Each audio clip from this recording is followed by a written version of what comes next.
pengungkapan kasus narkoba, dan yang kedua nanti terkait dengan masalah judi online. Yang pertama terkait dengan masalah pengungkapan narkoba. Jadi sudah berkali-kali saya sampaikan kepada seluruh jajaran bahwa tidak ada yang bermain-main dengan masalah narkoba. Yang namanya narkoba harus betul-betul dilakukan pemberantasan. Dan saya sudah sampaikan bahwa siapapun yang terlibat, tidak peduli pangkatnya apa, jabatannya apa, pasti kita tidak gas. Karena itu bagian komitmen dari kami untuk melakukan bersih-bersih di institusi Polri. Dan ini sudah sering saya sampaikan di setiap arahan-arahan saya. Beberapa hari yang lalu, Polda Metro melakukan pengungkapan terhadap jaringan peredaran gelap narkoba. Berawal dari laporan masyarakat, kemudian saat itu berhasil diamankan 3 orang dari masyarakat sipil. Kemudian dilakukan pengembangan, ternyata mengarah dan melibatkan anggota polisi berpangkat Bribka dan juga anggota polisi berpangkat Kompol, jabatan Kapolsek. Atas dasar tersebut, saya minta untuk terus kembangkan dan kemudian berkembang pada seorang pengedar dan kemudian mengarah kepada personil oknum anggota Polri yang berpangkat AKBP, mantan Kapolres Bukit Tinggi.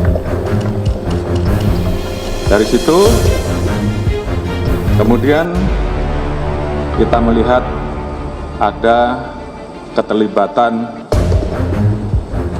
Irjen TM.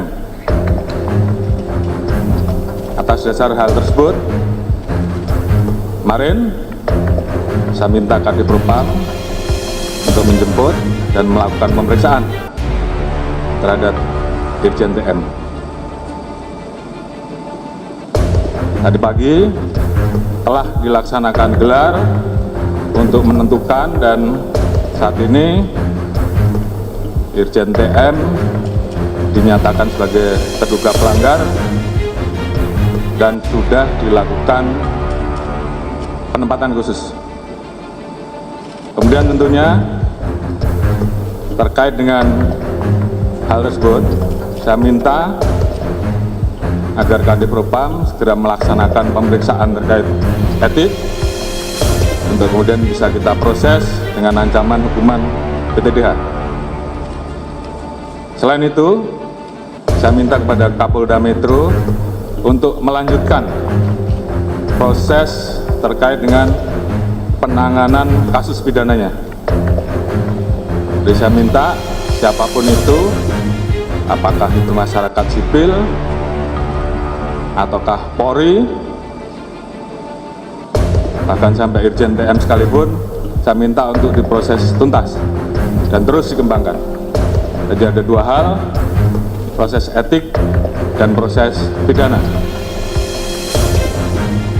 Dan ini tentunya sebagai bentuk keseriusan kami untuk menindak tegas terkait dengan masalah narkoba. Dan ini juga warning bagi seluruh anggota agar tidak ada yang bermain-main dan melakukan penindakan tegas. Saya tentunya juga membuka ruang kepada masyarakat terkait dengan pelanggaran yang dilakukan oleh anggota untuk dilaporkan, dan pasti akan kami tindak tegas. Itu yang pertama. Kemudian saya akan menyampaikan terkait perkembangan masalah judi online. Beberapa waktu yang lalu sudah saya sampaikan bahwa kami telah mengirim beberapa personil kami untuk berangkat ke beberapa negara terkait pengejaran terhadap bandar judi online kelas atas yang kabur dan kemudian bersembunyi di negara-negara tersebut. Alhamdulillah atas kerjasama dengan teman-teman dari kepolisian di Raja Malaysia, salah satu buron atas nama Apin BK yang sempat bersembunyi di Singapura dan kemudian bergeser ke Malaysia, hari ini atas kerjasama dan skema polis to polis, buron tersebut berhasil diserahkan kepada kita. Dan hari ini mudah-mudahan semuanya berjalan lancar dan nanti malam Apin BK sudah bisa kita bawa ke tanah air. Jadi ini merupakan komitmen kita untuk melakukan pemberantasan judi online. Ada beberapa orang yang saat ini masih kita buru dan kami mohon doanya agar buronan-buronan ini segera bisa kita ambil dan kita bawa kembali ke tanah air. Dan ini sebagai komitmen kita untuk menindak tegas masalah judi online. Mungkin itu yang bisa saya sampaikan pada seluruh rekan-rekan. Nanti secara teknis terkait dengan modus, motif, Pak Kapolda Metro nanti yang akan jelaskan. Terkait dengan proses selanjutnya, terkait dengan proses penanganan etik, nanti Pak Kadif Propam yang tentunya secara teknis akan menyampaikan perkembangannya. Namun sekali lagi saya sampaikan bahwa ini adalah komitmen Polri untuk melakukan bersih-bersih. Kita ingin agar institusi Polri ke depan menjadi semakin baik. Saya sayang dengan 400.000 orang anggota kita yang telah bekerja keras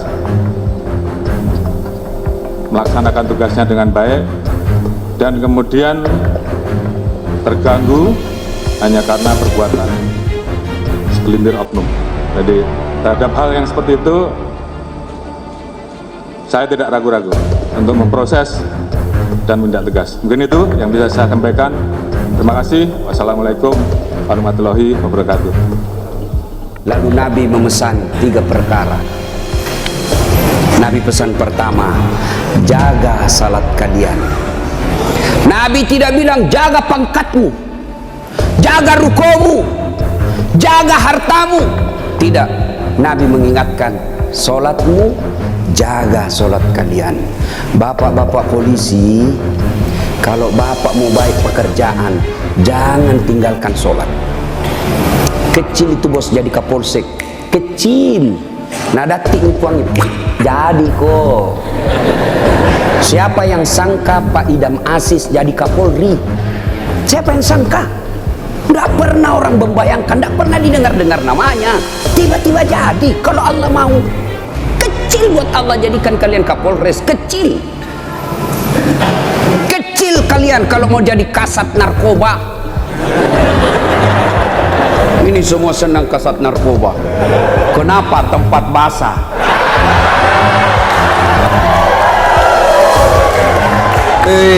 Hati-hati Pak Polisi.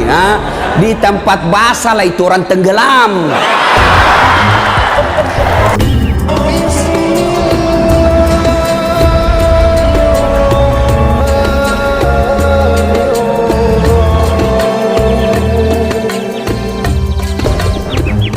Lalu Nabi memesan 3 perkara.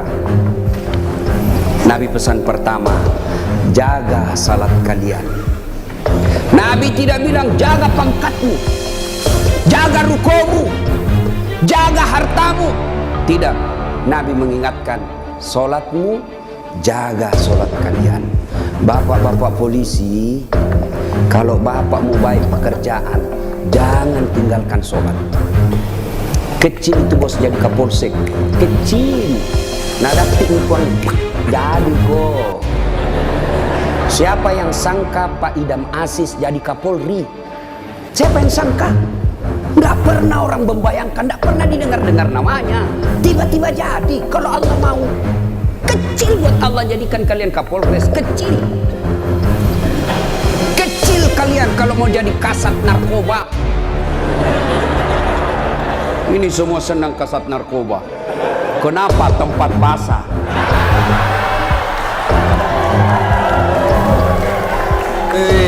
Hati-hati Pak Polisi, di tempat basah lah itu orang tenggelam.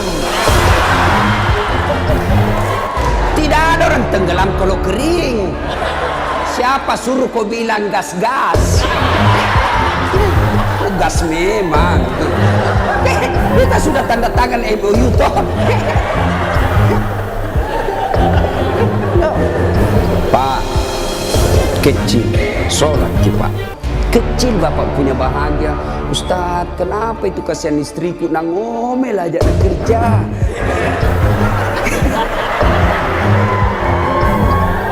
Ini juga ibu-ibu ini. Kalian istri-istri polisi, muliakan itu suami.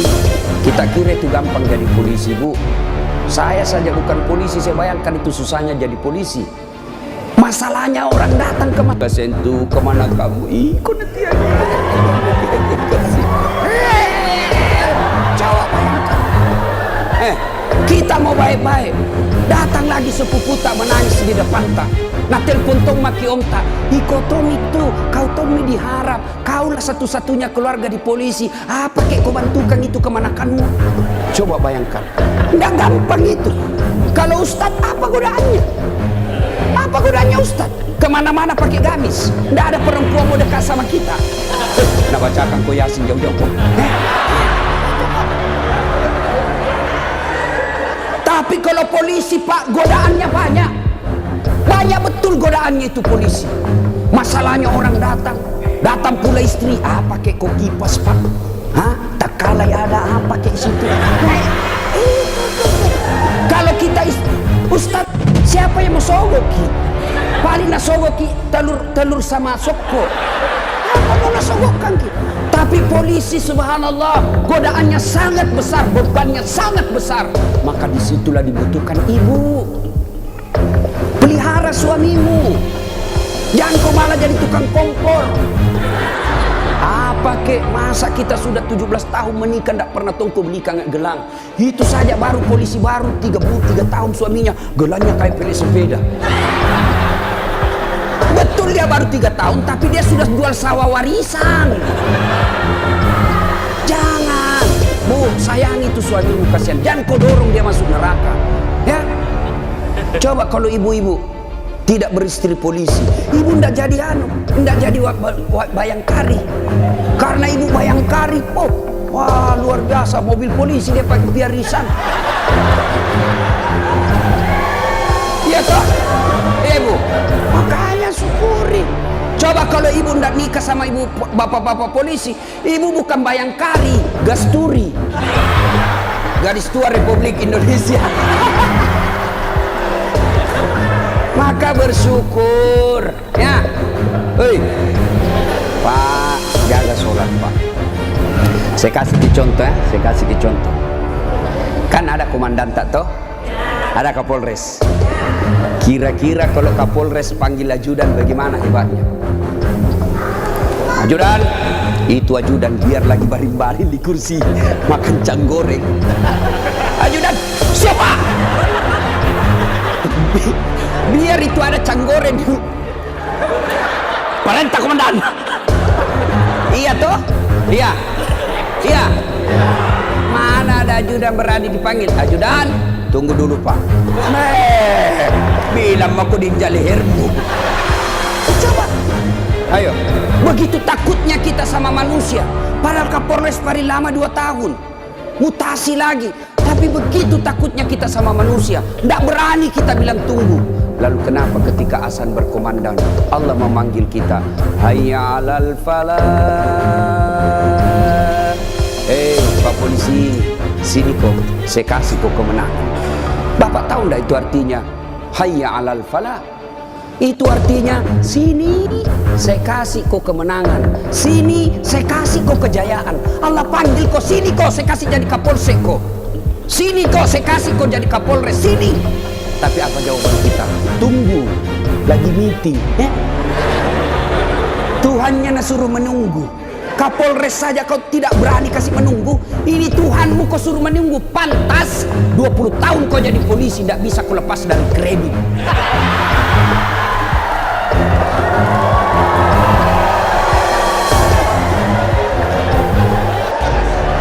Gas memang.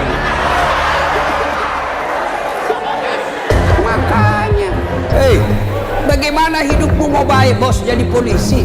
Kau udah bisa mencari muka sama atasan. Siap komandan. Siap salah komandan.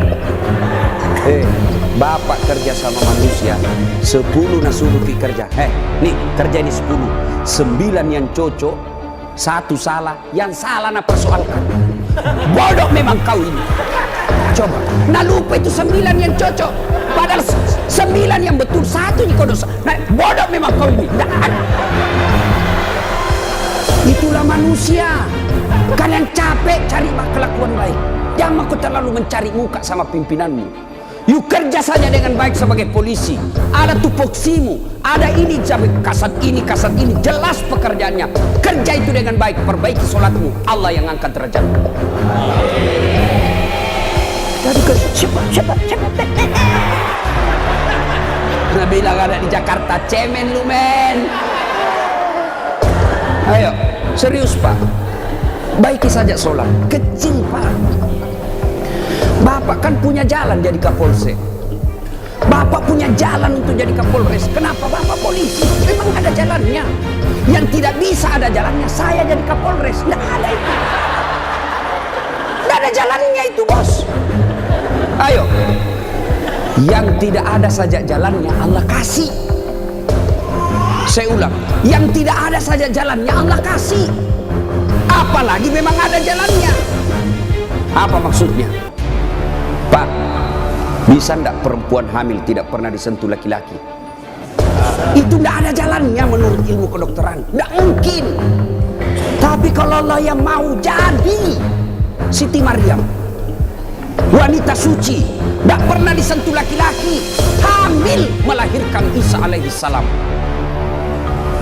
Tuh Siti Maryam. Cuma sekarang banyak tahu perempuan mau sayangin Siti Maryam. Hamil tidak ada suaminya. Usut punya usut, ternyata selingkuh sama polisi.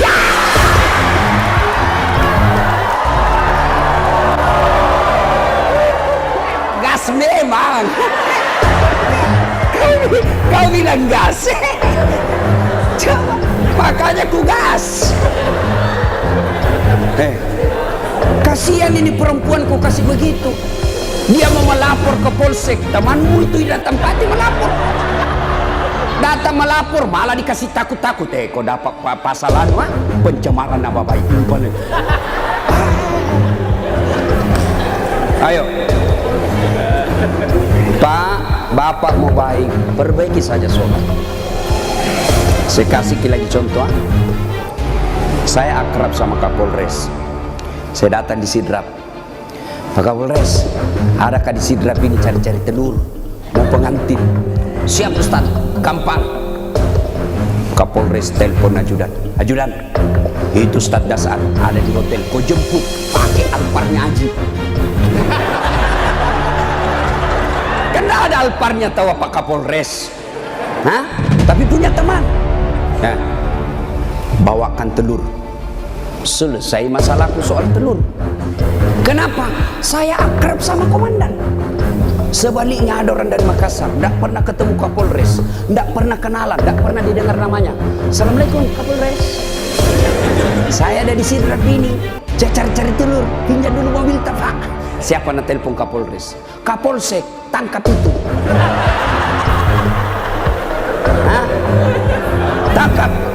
Tangkap dia. Tidak pernah kenal, penipu pasti itu, penipu, tangkap. Begitu juga Bapak, tidak pernah sholat, sholatnya hanya hari Jumat, itu pun paling terlambat datang. paling cepat pulang. Orang khutbah dia tidur. Pas bangun kamar tak bilang, aliran apa ini masih tidak ada khutbahnya. Bukan aliran apa, kau batin dulu. Ayo, tiba-tiba dimutasi.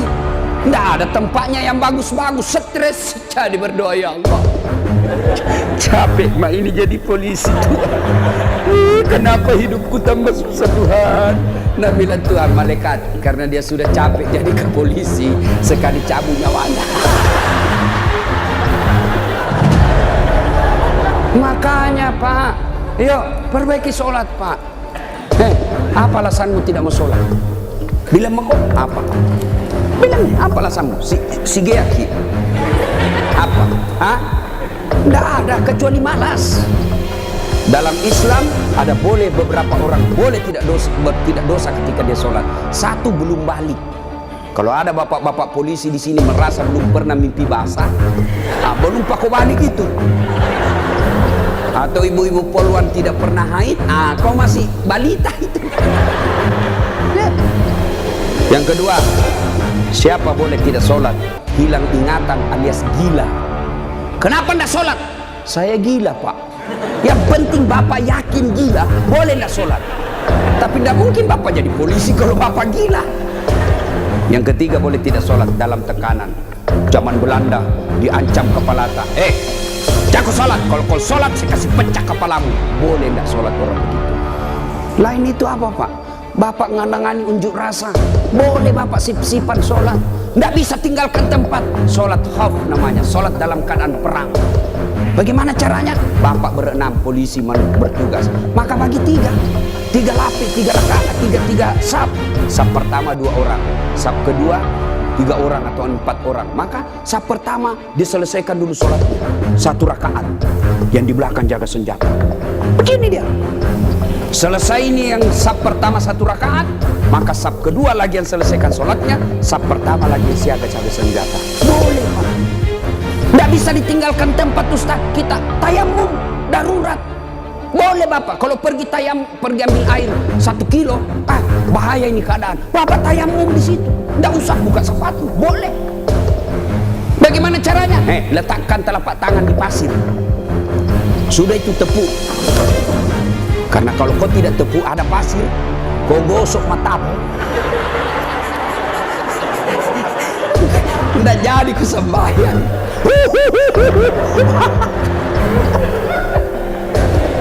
Itu gunanya. Selesai. Agapi. Tidak ada alasan. Maka Bapak sholat. Maulid kali ini, yang tadinya masih malas sholat, perbaiki sholat Pak. Kecil buat Bapak, Allah kasih kita kecil Pak, kecil sekali. Ini perkara dunia. Allah cukup mengucapkan kun. Itu saja, itu disebut kun fayakun, jadi. Nagati nih puangnya, jadi. Coba. Maka Bapak Ibu Bapak ini perbaiki saja sholat. Bapak-bapak punya anak, tidak perlu di sekolah jauh-jauh ke luar negeri. Kontrol saja sholatnya. Baik sholatnya, insya Allah anakmu akan bahagia. Satu. 2, kata Nabi, jaga perempuan di antara kalian. Nabi lagi tidak bilang jaga tetanggamu. Ini bapak-bapak juga banyak kalau sama tetangganya sopan. Assalamualaikum Ibu.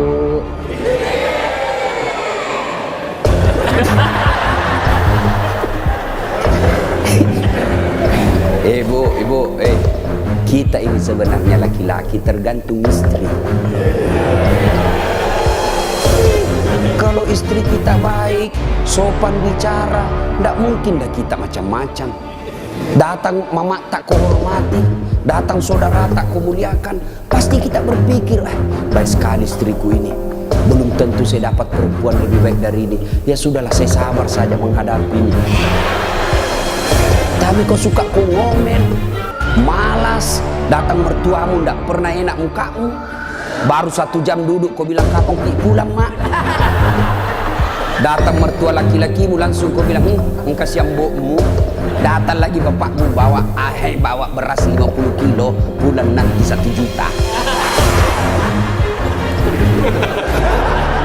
Ada begitu cerita, Pak. Nah, itu yang membuat hidup tak sial. Betul, Pak. Kalau ada istri bapak yang tidak tahu menghormati orang tua, itu yang membuat hidupmu sial. Maka nasihati itu istri baik-baik. Ini juga ibu, hargai itu suami. Ya, untung ibu punya suami, punya anaknya orang. Coba terima beres. Hei, serius kah ini? Datang itu mertua kita hormati, muliakan. Coba, ada kadang-kala ibu-ibu curhat sama saya, Ustaz, kenapa itu suamiku lebih sayang kasihan satu rumah kak sama mertuaku, mertua perempuanku. Kenapa ini kasihan suamiku, sayangnya sama mamanya saya tidak. Sadarku, mamanya orang itu bukan selingkuhannya, bukan istri kedua. Kalau istri kedua boleh kau bilang begitu, bersaing kok. Tapi ini mamanya, dari rahimnya itu, keluar dari perutnya, dia yang didik dia yang kasih jadi polisi, dia yang biaya, kau terima beres. Sadar, mestinya kalau begitu suamimu kau bersyukur. Ya Allah, baik betul ini suamiku. Mudah-mudahan nanti anakku seperti suamiku, tetap sayang sama saya meskipun saya sudah tua. Dengar itu.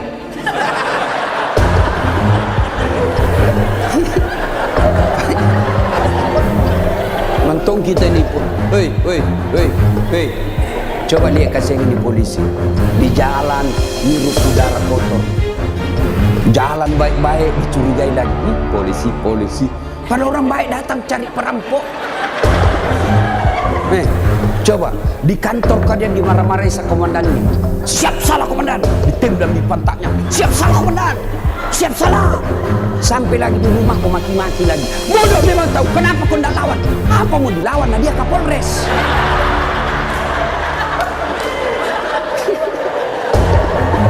Lihat tuh, ini kasih muka-muka susah semua ini kasihnya. Coba dia. Enak tong itu kalau pulang suamimu kau sayang-sayangi, kau masakan kesenangannya. Tidak bisa tiap bulan, sekali seminggu lah. Ya, paling tidak ketika kau terima gajinya, kau telepon itu suamimu, Pak, jangan makan di luar. Hari ini saya masak kesenangan tak untuk kita, Pak. Tanam maki spesial hari ini. Salam sayang selalu dari istrimu di rumah.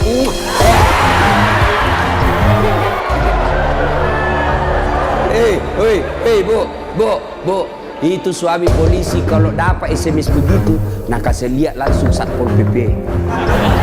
Satpol PP polisi setengah.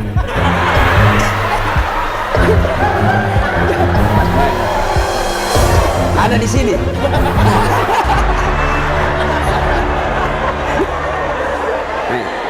Apa Nabila? Nabila itu polisi. Lihat kau ini istriku, bos. Betul dia lebih tua dari saya. Betul dia tidak cantik. Dia orang kampung, tapi kau lihat, bos. Istriku ini. Paling SMS itu. Paling kita SMS, Pak. Jangan lupa singgah beli gas.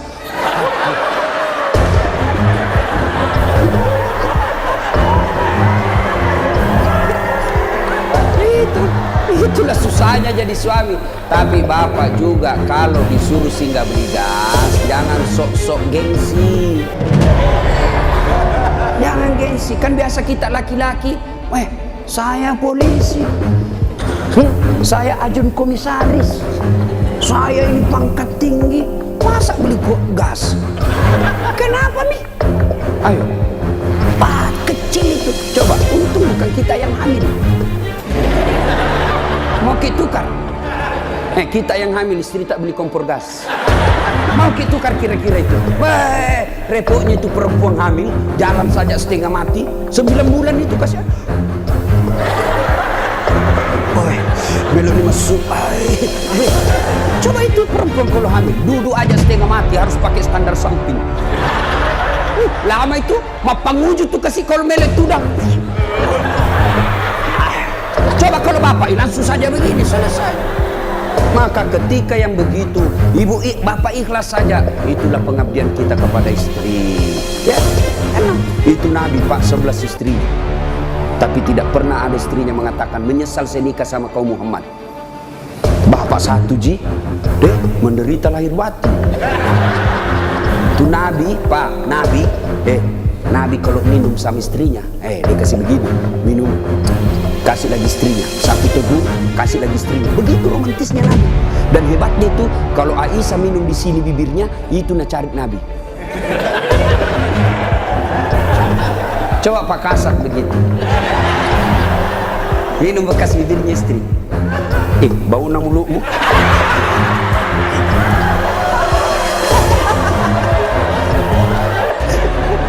Salatullah Salamullah ala toha Rasulillah. Salatullah Salamullah ala Yasin. Satu, jaga sholatmu. Dua, jaga perempuan di antara kalian. Maka bapak-bapak polisi jaga istri. Itu kewajiban bapak. Kewajiban bapak. Biar bapak hitam jidat gara-gara sholat, Senin Kamis puasa, tahajud tiap hari, tadarus tiap maghrib, tapi istri tidak pakai jilbab, istri tidak sholat, istri tidak puasa Ramadan, maka bapak dulu yang masuk neraka. Ku ampusakum wa akhlikum nar. Itu makanya bapak didik istri. Bagaimana cara didik istri? Karena kita tidak punya waktu yang banyak, lebih banyak di jalan, kasihan. Bagaimana cara didik istri? Arahkan dia pergi majelis. Itu ada pengajian deh, kau pergi di sana. Bagaimana lagi caranya? Paling gampang, bapak tidur peluk-peluk dia, baru putarkan ceramahnya Dasat Latif. Judulnya apa? Kewajiban istri kepada suami. Sayang ke nanti langsung enak bapak, karena kalau bapak nasihat istri tidak masuk di akalnya. Agatoi tidak masuk, ya kan? Karena bapak lebih sering tipu istri daripada. Bagaimana dia percaya? Kita juga ibu, bagaimana tidak ditipu Ki? Karena suka Ki marah-marah. Jujur Ki, marah kok ya lebih baik dibohongi kok supaya senang perasaanmu.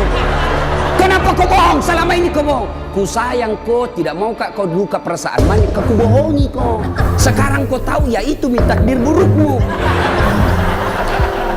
Kan kita terpojok Ki jadi bohong maki. Sama saya ada temanku SD, masih selalu kena telepon sampai sekarang. Cinta-cinta monyet dulu di kampung. Setelah saya lihat banyak viral, tambah populer Kila Dase. Itu di Makassar gitu nama aku Dasat Latif. Kalau di kampung Ladase.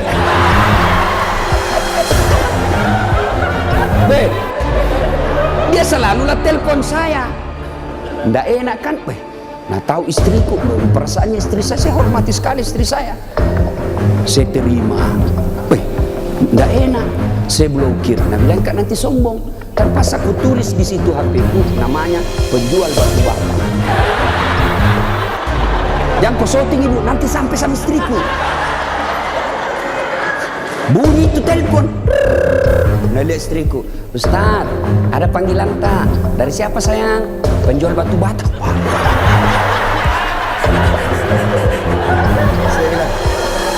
Dia bilang, saya angkat. Oh jangan angkat, tagihan. Nggak cukup uangku itu.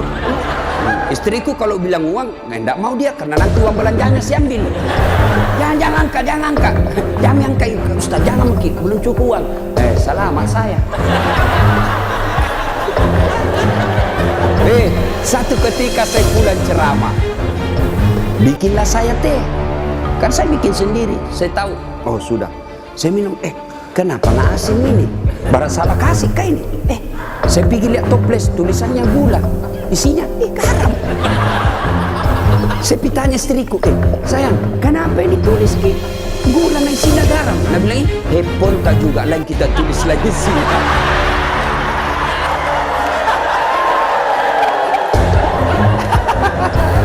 Ibu, sudah tahu rumusnya toh? Pak, jaga istri kalian, jaga. Gimana caranya? ajari terus, nasihati terus. Tapi bapak tidak mungkin bisa didengar istri kalau bapak saja kelakuannya tidak baik. Tidak mungkin. Maka untuk menjadi baik kepada istri, bapak dulu yang harus bagus. Bapak dulu yang kasih contoh sholat 5 waktu. Kalau perlu bangun subuh-subuh sama-sama. Sayangku, yuk peluk dengan baik cium. Nah bilang apa dia mau dicium stas ngoro. Mak bau tong bebenya stas. Pak, kalau perlu bapak angkat itu istri. Sholat subuh sayang, bareng-bareng, salat jamaah. Meskipun bapak pangkat paling rendah di Polres, tapi ibu bapak lakukan itu mulia di hadapan Allah. Angkat istri, ayo sayangku, sholat bareng-bareng, berjamaah, bapak imam, istri makmum. Jangan dibaca yang susah-susah, yang pendek-pendek saja, ya? Karena yang susah-susah nanti tidak mau sampai. Nak baca Al-Kafirun, wala antum abiduna ma'abud, wala ana abidum ma'abattum, wala antum abid. Mulai curiga istrinya. Wala antum abidun, wala ana abidun. Pas selesai sholat, ibu juga kalau selesai sholat kasih semangat suami. Sabar Pak, memang begitu kalau baru pertama orang sholat, insya Allah ke depan tidak. Jangan malah dimaki-maki, bodoh memang kau polisi dongo. Apa kau tahu kau bilang? Nah bilang suami tak jamin lagi sembahyang deh kau situ.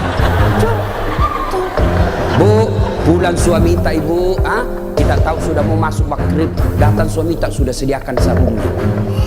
Sediakan kopiahnya, sediakan bajunya untuk sholat, baju koko. Begitu datang, Den, mandi ini kita pakai sholat maghrib. Ayo kita pergi sama-sama di masjid.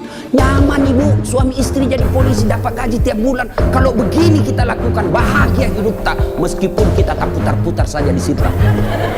Enak Pak. Ini istri suka ngomel, suami tukang tipu, kredit tidak pernah berhenti. Kapan enak hidupmu? Ayo, maka perbaiki ini, saling menjaga.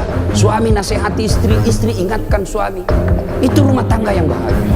Dan yang ketiga kata Nabi, ucapan yang boleh keluar dari bibirnya, ummati, ummati, ummati, umatku, umatku, umatku. Begitu sayangnya sama Nabi. Sayang Nabi sama kita. Nabi tidak mengucapkan Khadijah, Khadijah, Khadijah. Tidak.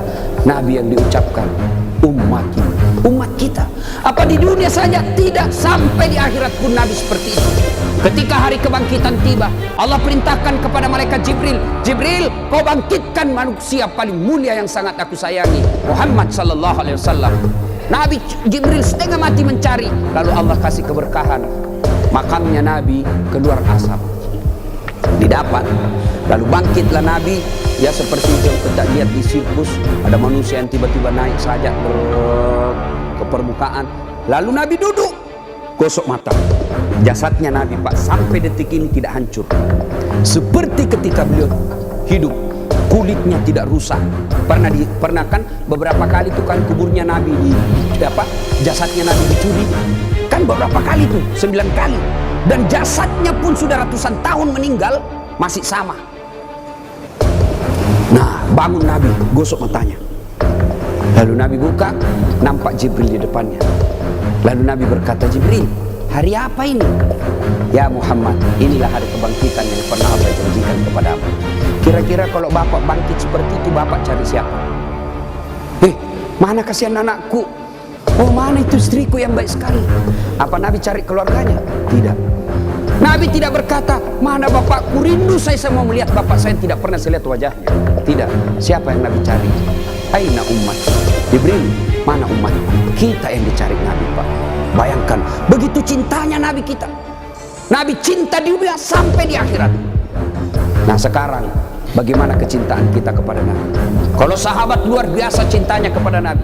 Nabi sakit ujung akhir hidup beliau. Nabi datang ke masjid sholat subuh. Selesai sholat subuh, Nabi lalu naik pidato. Saudara-saudara sekalian, kita sudah bertahun-tahun membela agama Allah, hidup bareng bersama. Tentu ada yang pernah saya sakiti, baik yang sengaja maupun yang saya tidak sengaja. Kalau ada yang pernah saya sakiti dan saya tidak tahu, tolong balas hari ini. Daripada nanti di akhirat kau membalas sakitnya berlipat-lipat. Sekarang saya minta balas sebelum saya meninggal. Suasana hening. Abu Bakar paling duluan menangis. Tanda-tanda Nabi sebentar lagi meninggalkan kita ini. Suasana hening. Tiba-tiba dari belakang ada sahabat Nabi namanya Ukasya, hitam tinggi besar, berdiri. Ya Rasulullah, saya pernah Anda sakiti. Semua orang balik. Kurang ajar nih Ukasya. Kapan? Waktu itu perang ya Rasul. Saya berada di sampingmu. Rasulullah mengendarakan onta. Onta Rasulullah. Rasulullah menjambut ontanya. Saya di samping, bukan onta yang kena, tapi saya yang kena. Saya mau membalas ya Rasul. Semua kurang ajar. Nabi lagi sakit mau membalas. Umar berdiri. Hei Ukasya, kalau gatal tanganmu ingin mencambuk, saya kau cambuk sampai mati. Jangan Rasulullah. Kata Nabi, Mar, saya paham maksud baikmu, tapi dosa tidak boleh diwakili. Dosanya Kapolres tidak bisa diwakili Kasat Lantas. Tidak boleh. Mentang-mentang kita komandan ambil dosa aku, tidak bisa. Sudah. Bangkit lagi Abu Bakar. Hei Ukasya, sayalah sahabat Nabi paling dekat. Saya selalu bersama beliau. Kalau kau mau cambuk, saya kau cambuk. Sama kau sakiti Rasulullah. Nabi bilang, Abu Bakar, dosa tidak bisa diwakili. Kau duduk. Makin dekat Ukasya, ditahan sama cucu beliau Hasan Husain. Ukasya, pamanku, Abu Re, jangan kasihan kakekku, lagi sakit. Saya kau cambuk kalau mau. Sama Rasulullah, saya kau cambuk. Nabi berkata, cucuku, saya paham maksud baikmu, tapi dosa tidak bila diwakilkan. Nak. Duduk dekat Ukasya. Ya Rasulullah, waktu Anda cambuk saya tidak pakai baju. Supaya adil, buka baju. Semua orang tambah kurang ngajar ini Ukasya. Di depan Nabi satu-satunya pertama kali disuruh buka baju. Nabi buka bajunya. Begitu Nabi buka baju, subhanallah, terjadi keajaiban. Apa? Tercium bau harum. Bahkan ada sahabat Nabi, Nabi lagi tidur berkeringat, dia ambil keringatnya Rasulullah satu tetes, dan itu dia bilang, saya tidak pernah mencium seharum baunya Rasulullah keringatnya. Coba, ada kira-kira di sini keringatnya harum? Nah, ada. Kira-kira kalau saya buka baju di sini, bukan bau harum, bau sakung. Itulah Rasulullah. Lalu apa kata Rasulullah? Ya, baik, saya buka.